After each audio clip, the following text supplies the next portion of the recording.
It is Bipin Sandil from Gyan Darshan tutorial. Let us understand the definition of cost accounting.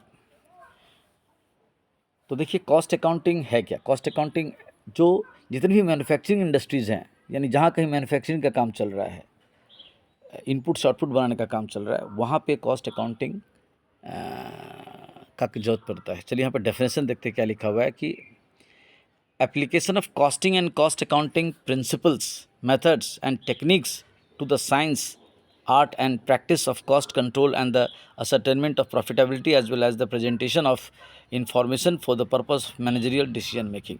मतलब ये chartered institutes of management accountants का definition है कि दुनिया भर में जो कॉस्टिंग और कॉस्ट अकाउंटिंग प्रिंसिपल्स बनाए गए हैं, उन सभी को अप्लाई करना, मेथड्स को अप्लाई करना, टेक्निक्स को अप्लाई करना, जो साइंटिफिक भी हो, आर्टिस्टिक भी हो और प्रैक्टिकल भी हो, जिससे कि किसी भी फैक्ट्री के पूरा जो प्रोडक्शन प्रोसेस चल रहा है, कोई भी मैन्युफैक्चरिंग इंस्टीट्यूट्स है, उसका जो प्रोडक्शन प्रोसेस चल रहा है उसका पूरा रिकॉर्ड मेंटेन हो और बाद में कॉस्ट कंट्रोल कैसे हो, बिज़नेस प्रॉफिटेबल कैसे हो, 4-5 तरह के प्रोडक्ट में से किस प्रोडक्ट को कंटिन्यू करे, किसको बंद कर दे, और अपने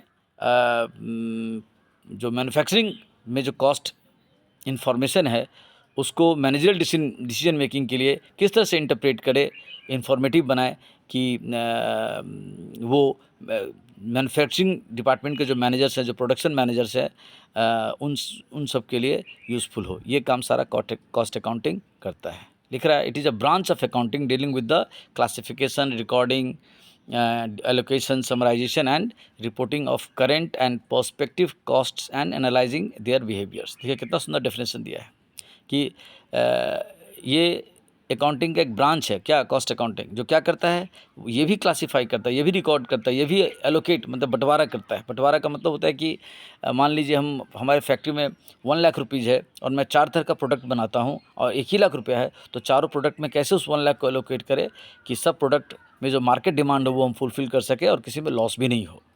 समराइजेशन माने सारे रिपोर्ट को, अकाउंटिंग रिकॉर्ड्स को शॉर्टकट में प्रेजेंट करना और फिर अभी या भविष्य में होने वाली संभावनाओं का कॉस्ट मिनिमाइज़ करने का, किस प्रोडक्ट को कंटिन्यू करे ना कंटिन्यू करे, हमारे कॉस्ट बिहेवियर का माने खर्चा, कौन सा खर्च अब बढ़ने लगा है या कौन सा खर्च अब कम होने लगा है, इन सब चीज़ों के बारे में डिटेल नॉलेज हमको कॉस्ट अकाउंटिंग प्रोवाइड करता है।